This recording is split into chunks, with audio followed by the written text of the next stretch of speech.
Hey everyone, welcome back to my channel Scale Up. In this quick tutorial, I will show you how you can turn off or disable your do not disturb mode on Messenger, or you can't find any notification of your messages, or like the friends that they want to contact you and you are not getting any notification. So that's why you are not getting notification on your Messenger, because you have turned on do not disturb mode. And I will show you how you can turn off.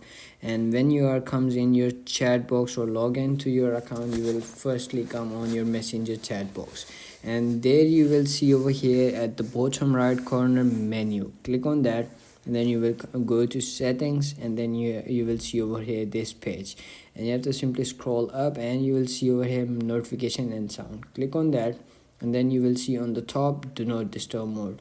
To do this, to turn off this option over here, so you have to do is simply click on this blue toggle to turn this off. Whenever you click on that, it's gonna be turned off, and that's it. That's how you can do it.